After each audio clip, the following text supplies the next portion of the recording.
The wind, a razor honed on the vast, indifferent whetstone of the plains, sliced through Ilara's threadbare shawl, seeking the very marrow of her bones. It was a wind that carried the scent of snow, a premature breath of the winter that would soon claim these lands with an iron grip. Around her, the landscape stretched in an endless, undulating tableau of sere grasses, bleached gold and silver by the relentless sun, now surrendering to the bruised purple hues of encroaching twilight. The sky, a limitless expanse of gunmetal gray, pressed down, heavy and suffocating, mirroring the weight in Ilara's chest. Silence, profound and absolute, had descended with the departure of the wagons, a silence broken only by the keening of that wind and the frantic, terrified thumping of her own heart. They had left her. After Thomas had succumbed to the fever, his body hastily buried in a shallow grave marked by a crude wooden cross that already seemed to sag with the sorrow of this land, they had left her. Mr. Henderson, the wagon master, his face a mask of grim resolve and something akin to pity, though it offered no warmth, had muttered about dwindling supplies, the lateness of the season, the need to press on. His words, sparse and heavy as stones, had fallen around her, each one a nail in the coffin of her hope. She was a burden, a widow with no man to provide, another mouth they could ill afford to feed when their own survival hung so precariously in the balance. The cruelty of it was a physical ache, sharper even than the hunger beginning to gnaw at her belly. She remembered the averted gazes, the hurried packing, the way mothers pulled their children closer, as if her grief, her desolation, were a contagion. Only young Martha, a girl of 10 with eyes too old for her years, had pressed a rag doll with a missing button eye into her hand, a silent, pitiful offering, before being whisked away. The meager pile of supplies they deemed sufficient for her solitary survival lay beside the cold ashes of last night's shared fire, a small sack of flour, a handful of dried beans, a thin blanket, Thomas's hunting knife, its edge dulled from use, its handle smooth from his grip, and a single, dented tin cup. It was a death sentence, delivered with a veneer of reluctant charity. Despair, cold and cloying, wrapped itself around her, a shroud more chilling than the wind. What was she to do? Where was she to go? The vastness of the prairie offered no answers, only an echoing emptiness that magnified her isolation. Every gust of wind seemed to whisper of starvation, of the slow creep of cold, of the predators that roamed these wilds, wolves whose mournful calls had threaded through her dreams on the journey west, cougars whose unseen eyes were said to follow travelers from the shadowed bluffs. Fear, a living entity, coiled in her stomach, its icy tendrils reaching up to constrict her throat. She sank to her knees, the rough, cold earth biting into her skin through the thin fabric of her dress. Tears, hot and furious, finally broke free, coursing down her dust-streaked cheeks, freezing in the biting air. They were tears of grief for Thomas, for the life they had envisioned in the fertile valleys of Oregon, a life now as dust in the wind. They were tears of rage at the callousness of those who had been her companions, her community, however fleeting. And they were tears of pure, unadulterated terror for herself, alone in this unforgiving wilderness. The sun bled out across the western horizon, painting the clouds in strokes of violent crimson and dying orange, a funereal pyre for her hopes. Darkness would soon follow, and with it, the true measure of her abandonment. She clutched the rag doll to her chest, its rough form a pathetic comfort, and stared into the gathering gloom, the silence of the plains pressing in, a monstrous, living thing. The first night alone was a descent into a private hell, each elongated second a testament to her utter vulnerability. The wind, no longer just a herald of winter, became a malevolent spirit, tearing at the rudimentary shelter she tried to construct from a fallen cottonwood branch and her thin blanket. It whispered threats, carried the rustle of unseen creatures in the dry grass, and amplified the frantic chorus of her fears. Every snap of a twig, every distant animal cry, sent jolts of adrenaline through her exhausted frame. She huddled beneath the inadequate covering, Thomas's knife clutched in her hand, its cold steel a poor substitute for the warmth of his presence. The fire she managed to coax from a few hoarded embers and scarce kindling was a pitiful thing, a flickering orange eye in the immense darkness, offering more illusion of comfort than actual warmth. It devoured her precious wood with an insatiable appetite, and she knew, with a chilling certainty, that it would not last the night. Hunger was a dull, persistent ache, but the cold was an aggressive enemy, seeping into her core, numbing her fingers and toes, making her teeth chatter uncontrollably. She thought of Thomas, his face pale and sweat slicked in the dim light of their wagon, his hand gripping hers weakly even as the fever consumed him. The memory was a fresh stab of pain, so potent it stole her breath. They had dreamed of a small farm, children's laughter echoing in a sturdy cabin, a life carved from the wilderness with love and hard work. Now, his dream was buried with him, and hers was dying with every passing, frozen moment. The silence between gusts of wind was almost worse, a heavy, listening stillness that seemed to anticipate her demise. She closed her eyes, trying to conjure images of her childhood home in Ohio, the scent of her mother's baking, the green, gentle fields, anything to escape the brutal reality of her present. But the plains were too powerful, their desolation too absolute. They clawed their way into her mind, erasing everything but the cold, the fear, and the gnawing emptiness. The few beans she'd forced herself to swallow earlier sat like stones in her stomach. The flour felt like dust in her mouth. The small water skin was already distressingly light. How long could she last? A day? 2. The thought of a slow, agonizing death from starvation or exposure was a torment. Would the wolves find her first? Or would she simply freeze, a forgotten statue in this vast, uncaring land? A sob escaped her, raw and broken, swallowed instantly by the wind. There was no one to hear, no one to care. This was the end of her journey, not in the verdant promise of Oregon, but here, on this God-forsaken stretch of earth, alone and abandoned. Yet, even as despair threatened to consume her entirely, a tiny, stubborn ember of defiance flickered within.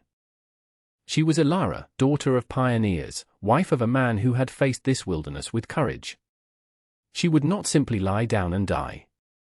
Not yet. But as the fire dwindled to glowing embers, and the darkness pressed in, absolute and terrifying, that faint spark of defiance felt very small indeed against the overwhelming immensity of her predicament. Days bled into one another, a monotonous cycle of chilling dawns, stark, windswept afternoons, and terrifying nights. Ilara's initial burst of desperate energy waned, replaced by a gnawing fatigue that settled deep in her bones. Her attempts at foraging yielded little more than a few bitter roots and the occasional handful of shriveled, inedible berries. The land, which had seemed merely indifferent before, now felt actively hostile, hoarding its meager sustenance, mocking her ineptitude. Thomas's knife became an extension of her hand, used to dig, to cut, to defend against imagined threats, but it could not conjure food from barren ground or ward off the pervasive cold. Each sunset brought a fresh wave of despair. She rationed her tiny store of flour, mixing it with snowmelt into a tasteless, glutinous paste that barely kept the worst of the hunger pangs at bay. Her blanket, stiff with frost each morning, offered little solace against the penetrating chill. She was weakening, she knew it. Her movements were becoming slower, her thoughts muddled. Sometimes, she would talk to Thomas, her voice a hoarse whisper carried away by the wind, recounting her fears, her loneliness, asking for guidance he could no longer give. It was during the pale light of the 4th day, as she scoured the base of a rocky outcrop for any sign of edible growth, that she first felt it, the distinct, prickling sensation of being watched. She froze, her heart leaping into her throat. Slowly, cautiously, she scanned the desolate horizon, her eyes straining to pierce the grey monotony. Nothing. Only the wind sighing through the tall grasses and the distant cry of a hawk circling overhead. Perhaps it was just her imagination, her fear playing tricks on her. Yet, the feeling persisted, an unnerving weight on the back of her neck. She told herself it was an animal, a coyote perhaps, drawn by the scent of her meager camp. But the instinct that screamed at her felt different, more sentient. That evening, as she huddled over a sputtering fire, the sense of being observed returned, stronger this time, accompanied by the faintest snap of a twig from the shadows beyond the firelight's reach. Terror, cold and sharp, pierced through her exhaustion. She gripped the knife, her knuckles white, her breath coming in shallow, ragged gasps. Who, or what, was out there? The settlers were long gone. Could it be Indians? Stories from the trail, whispered around campfires, filled her mind, tales of savage raids, of cruelty, of an alien people who were masters of this harsh land. He appeared not with a sudden, startling rush, but as if materializing from the very fabric of the twilight. One moment there was only the shifting interplay of firelight and shadow, the next, a figure stood at the edge of the dim illumination, tall and still as the ancient stones of the outcrop. He was a man, but unlike any she had encountered. His skin was the color of rich earth, his dark hair long and straight, bound back from a face that seemed carved from granite, all sharp angles and unreadable planes. He wore animal skins, simply adorned, and carried a bow, its wood dark and seasoned. His eyes, deep-set and piercing, fixed on her, holding no discernible expression, not threat, not curiosity, merely an intense, unwavering scrutiny. Ilara's breath hitched. Every horror story, every ingrained prejudice, every primal fear of the unknown, coalesced into a single, overwhelming wave of terror. This was it. The end she had dreaded, not slow and solitary, but swift and violent at the hands of a savage. She could not move, could not scream. Her limbs were frozen, her mind a maelstrom of panic. He made no sound, no gesture of aggression, yet his very presence was an overwhelming force, dominating the small, fragile space of her desperate existence. The fire crackled, spitting sparks into the growing darkness, the only sound in a world that had suddenly shrunk to this single, terrifying encounter. He just stood there, watching, a silent, imposing sentinel of the wilderness she had failed to comprehend, a harbinger, she was certain, of her imminent doom. The man did not move, his gaze unwavering, and for a long moment that stretched into an eternity, Ilara could only stare back, her heart hammering against her ribs like a trapped bird. She expected a sudden lunge, the glint of a weapon, a guttural cry, the prelude to the violence she had been taught to anticipate. Instead, there was only silence, a profound, watchful stillness that was almost more unnerving than overt aggression. The wind gusted, whipping her hair across her face, and when she could see clearly again, he was gone. Vanished as silently and completely as he had appeared. She remained frozen, the knife still clutched in her trembling hand, her mind struggling to process what had just happened. Was he a phantom, a figment of her starved and terrified imagination? But the imprint of his presence was too vivid, too real. The scent of wood smoke and something else, something wild and earthy, seemed to linger faintly in the air. Sleep was impossible that night. Every rustle of leaves, every distant howl, sent fresh waves of fear through her. She kept the fire blazing, feeding it recklessly with her dwindling supply of wood, preferring the risk of future cold to the immediate terror of the darkness beyond. When dawn finally broke, painting the eastern sky in pale, watery hues, she was exhausted but alive, and profoundly confused. Had he been a threat, surely he would have acted. Why watch her? Why leave? The question circled endlessly in her mind, offering no comfort. She spent the morning in a state of heightened alert, jumping at every sound, her eyes constantly scanning the surrounding landscape. The vast emptiness that had once felt desolate now seemed pregnant with unseen watchers. Late in the afternoon, as she was attempting to reinforce her flimsy shelter against the ever-present wind, she saw him again. He stood at the same distance as before, just beyond the periphery of her camp, a silent, enigmatic figure. This time, however, he did not simply observe and depart. After a few moments, he slowly, deliberately, set something down on the ground, then straightened and, with a final, unreadable glance in her direction, turned and walked away, disappearing into a fold in the land. Ilara waited, her heart pounding, until she was certain he was gone. Then, driven by a mixture of fear, suspicion, and a desperate, gnawing hunger, she crept forward. Lying on the frost-kissed grass was a freshly killed rabbit, its fur still soft, its body limp, and beside it, a small handful of dried, dark berries nestled in a broad leaf. She stared at the offering, her mind reeling. This was not the act of a savage intent on harm. This was help. But why? What did he want in return? Was it a trick, a way to lull her into a false sense of security? The settlers who had abandoned her were of her own kind, and they had shown no such compassion. Why would this stranger, this alien man of the wilderness, offer aid to an enemy, an intruder on his lands? Suspicion warred with the undeniable reality of her desperation. The rabbit represented more food than she had seen in days, warmth, sustenance. The berries, though unfamiliar, looked plump and edible. Her stomach growled, a painful reminder of her precarious state. Cautiously, she picked up the rabbit.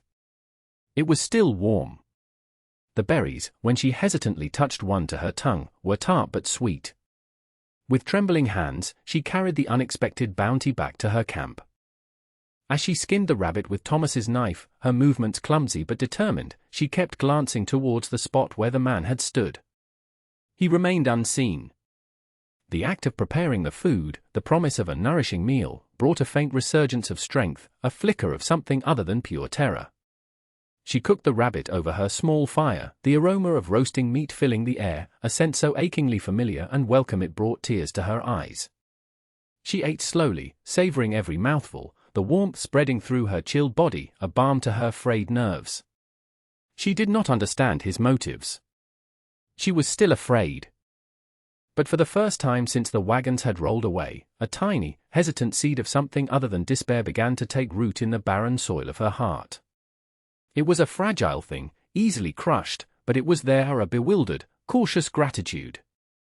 A strange, silent rhythm began to establish itself in the days that followed. The Cherokee man, for she had little doubt now of his origins, given his appearance and mastery of this land, continued his appearances, always from a distance, always silent. He would leave offerings, another rabbit, a brace of plump quail, once a fish, silver-scaled and still glistening, beside a small pile of unfamiliar but edible roots. He never approached her directly, never spoke. He would simply materialize, leave his gift, and melt back into the landscape as if he were a spirit of the prairie itself. Elara, in turn, accepted these provisions with a mixture of lingering suspicion and burgeoning gratitude. Her fear of him, while not entirely extinguished, began to recede, replaced by a profound and unsettling curiosity. His actions were consistently practical, devoid of any overt emotion or demand. He seemed to expect nothing in return. Yet, she felt a growing, unspoken obligation. He was keeping her alive. She began to watch for him, her eyes scanning the horizon not with dread, but with a strange sort of anticipation.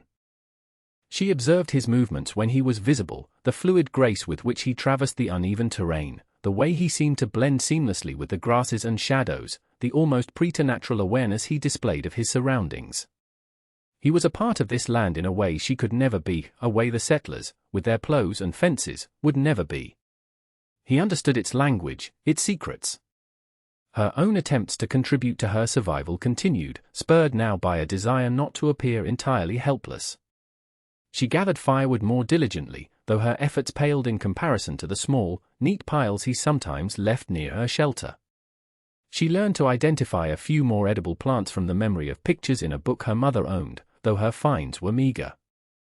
One afternoon, after he had left a small, tightly woven pouch of what looked like parched corn, she found herself mending a tear in her shawl. The needlework was clumsy, her fingers stiff with cold, but the repetitive motion was calming. When she next saw him watching from his customary distance, she felt an odd impulse. After he departed, leaving behind 2 fish wrapped in damp leaves, she took her dented tin cup, filled it with fresh water she had carefully boiled, and placed it on the spot where he usually left his offerings. It was a small gesture, almost insignificant, yet it felt momentous. She didn't know if he would understand, or even notice. The next morning, the cup was gone. In its place lay a single, perfectly formed hawk feather. Elara picked it up, its barbs soft and intricate, its colors a muted blend of brown and cream. She didn't understand its meaning, if it had one, but she tucked it carefully into the folds of her bodice, a tangible link to the silent man who was her unlikely savior. Their uneasy coexistence continued. They were 2 solitary figures in a vast, indifferent landscape, bound by an unspoken pact of necessity and his inexplicable compassion.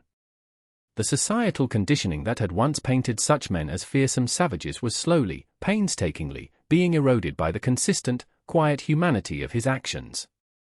He was not the monster of her fears, nor was he the romanticized noble savage of fanciful tales. He was simply a man, surviving in a hard land, who had chosen, for reasons she could not fathom, to extend a lifeline to a desperate stranger. The prairie wind still blew cold, and the threat of winter loomed ever larger, but the crushing weight of her isolation had eased, replaced by a tentative, watchful connection to the silent guardian of her desolate world. The fragile peace of their silent arrangement was shattered by a night of terrifying violence, not from human hands, but from the primal fury of the wilderness itself.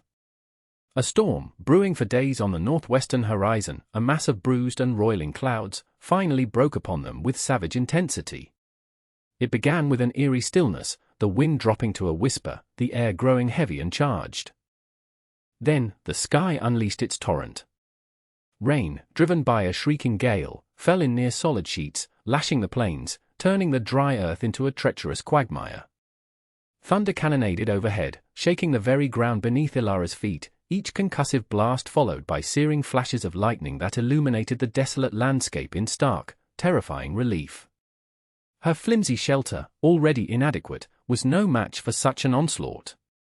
The wind tore at her blanket, threatening to rip it from its moorings, and rain poured through the gaps, drenching her instantly. The fire, her small beacon of warmth and hope, was quickly extinguished, leaving her in a cold, terrifying darkness broken only by the apocalyptic flashes from the sky. Panic seized her. She was exposed, vulnerable, at the mercy of elements that seemed intent on her destruction. She thought of the Cherokee man. Where was he?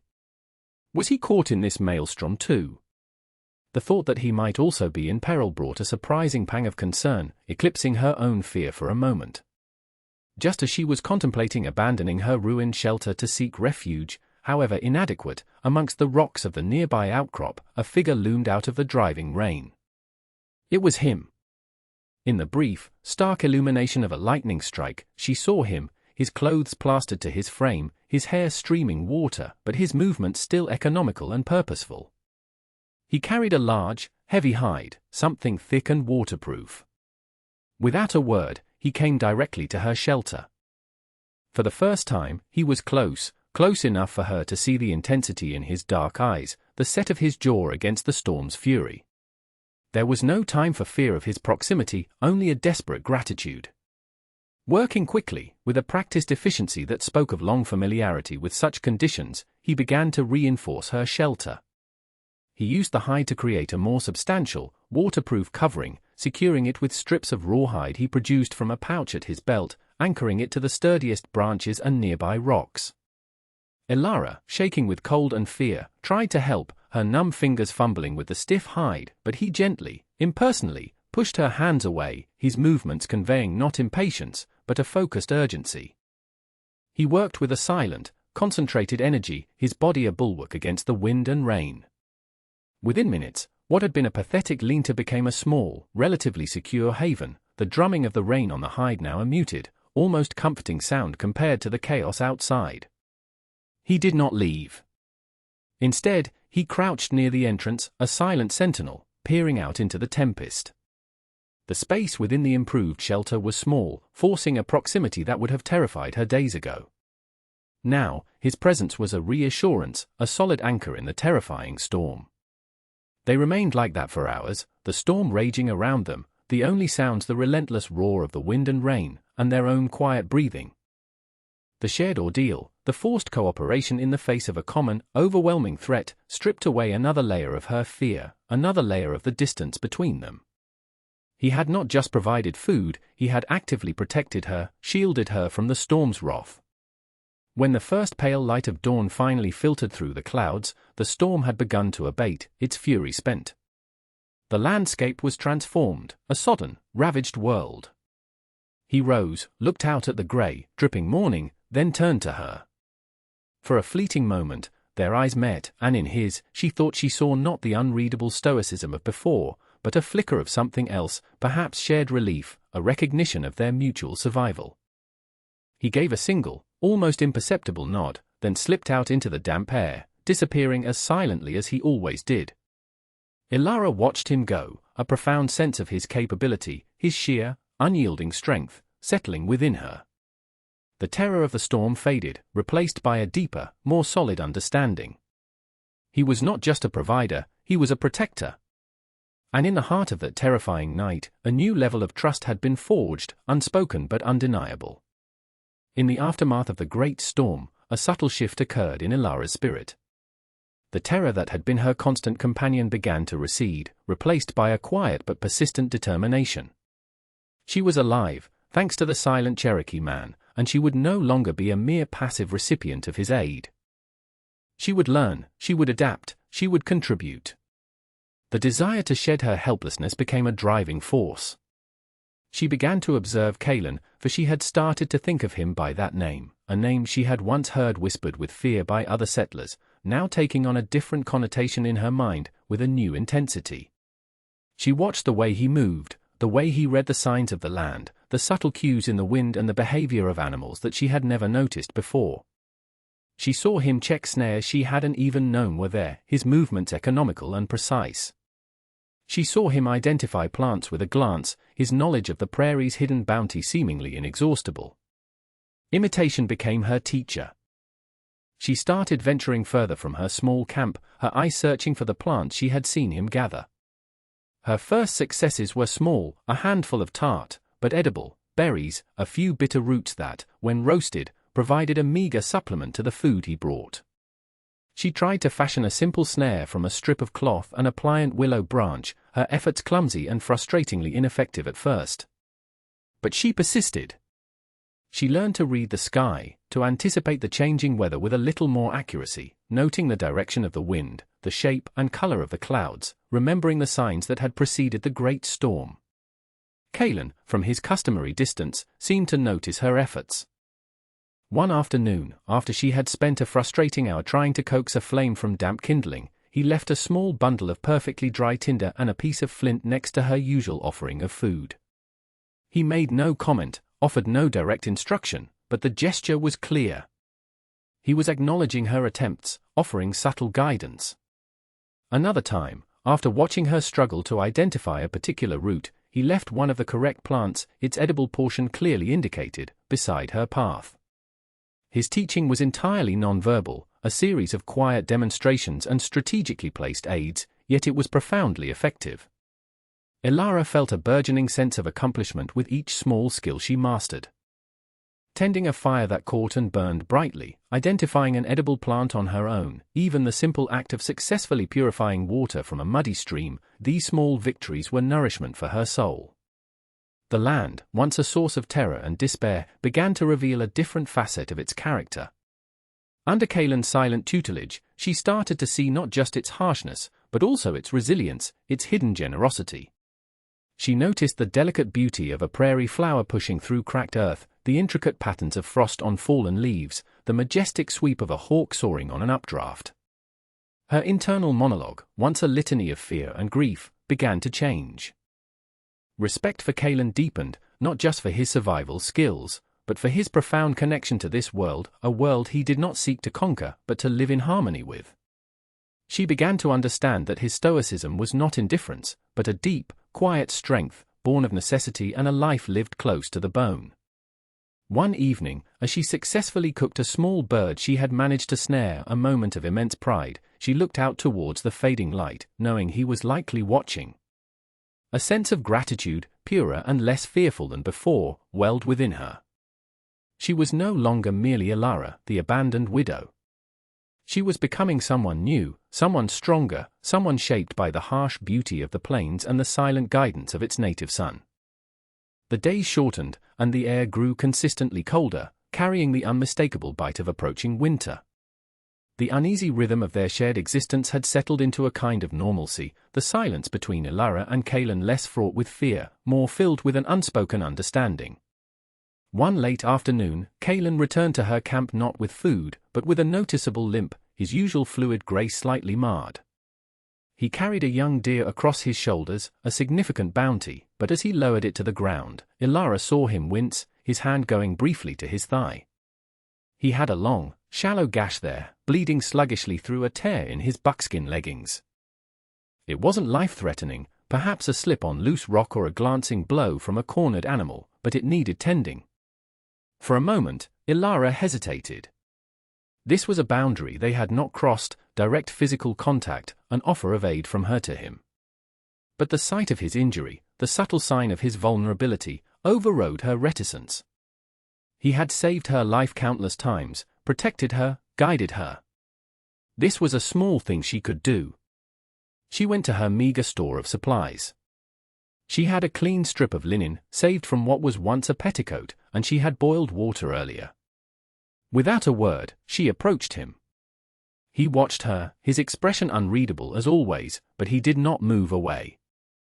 Kneeling beside him, she gently indicated his leg. He hesitated for only a fraction of a second, then nodded almost imperceptibly, shifting slightly to give her better access. Her hands trembled as she carefully cleaned the wound, the blood warm against her cold fingers. He remained perfectly still, his breath even, though she could feel the tension in his muscles. The gash was cleaner than she expected, but it was deep enough to need care. As she bound it with the linen, her touch as gentle as she could make it, their eyes met briefly. In that unguarded moment, she saw not a stoic warrior, but a man, tired and in pain. A flicker of something akin to trust, perhaps even gratitude, softened the harsh lines of his face before his usual impassive mask slipped back into place. When she was finished, she drew back. He looked at the bandage, then at her. He said nothing, but there was a subtle shift in the air between them, a lessening of the vast distance that had always separated their worlds. Later, as they sat on opposite sides of the fire, a fire she had built and tended herself, the deer roasting slowly, filling the air with a rich, comforting aroma, a different kind of quiet settled between them. It was not the silence of fear or unfamiliarity, but something more companionable. He seemed less remote, and she felt less like an intruder. She found herself speaking, her voice soft, hesitant at first. "The snows will come soon," she said, looking at the darkening sky. He merely grunted in assent, his gaze on the flames. She risked another sentence, the words almost a whisper. "My husband, Thomas, he always loved the first snow." It was a small, personal admission, a sharing of a fragment of her grief, offered without expectation. Callan didn't respond directly, but after a long moment, he picked up a charred stick from the edge of the fire and, on a patch of bare earth, drew a simple, stylized picture of a mountain peak, its top dusted with white. Then, he looked at her, a silent acknowledgement of her words, perhaps even a shared understanding of loss, of beauty, of the inevitable turning of the seasons. It was the closest they had come to a conversation, a fragile bridge built across a chasm of culture and experience. In that moment, Ilara felt a profound sense of connection, a realization that despite the vast differences between them, they were two souls bound by the shared experience of survival, of loneliness, and now, by a tentative, unspoken empathy. The wilderness was still a harsh master, but it had also, unexpectedly, become the crucible for a bond she could never have imagined. The tenuous peace of their isolated existence was shattered with the suddenness of a thunderclap. It was a cold, grey morning, a light skim of frost whitening the dormant grass, when Ilara, venturing out to check a snare line Callan had shown her how to set, heard the unmistakable sound of men's voices, rough and unfamiliar. Her blood ran cold. These were not Callan's people. The tone was harsh, edged with a casual brutality that sent a shiver of pure dread down her spine.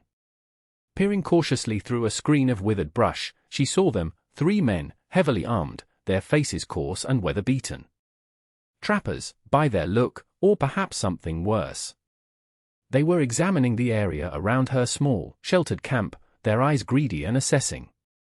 One of them, a burly man with a scarred face and a cruel twist to his lips, pointed towards the wisp of smoke still rising from her morning fire. "Someone's here, boys," he growled, a predatory glint in his eyes. "Might be we found ourselves some company, or some easy pickings." Fear, sharp and suffocating, seized Ilara. Callan was away, hunting. She was alone. These men exuded a menace far more tangible and terrifying than any beast of the wilderness. She thought of the stories of solitary women falling prey to such lawless wanderers. Her transformation, her newfound skills, felt pitifully inadequate against this kind of threat. As they moved closer to her camp, their crude laughter echoing in the stillness, Ilara knew she had to act. She couldn't just hide and pray they wouldn't find her. She thought of Callan, of the quiet strength he had shown her, the resilience he had fostered within her. She would not be a helpless victim. Remembering a tactic Callan had subtly demonstrated, how a thrown stone could mimic the sound of a much larger creature moving through the undergrowth, she picked up a sizable rock. With a surge of desperate courage, she hurled it as far as she could into the dense thicket to her left, away from her camp and in the opposite direction from where she believed Kalen might be. The sound of it crashing through the brush was louder than she'd hoped. The men froze, their heads snapping towards the noise. "What was that?" one of them hissed, his hand going to the pistol at his belt. "Bear, maybe," the scarred man grunted, though a flicker of unease crossed his face. "Or just an Injun scout." It was then that Kalen appeared. He didn't emerge from the direction of the sound Elara had created, but from the rocks above them, silent as a shadow, his bow already narked, an arrow aimed with deadly precision at the scarred man's chest.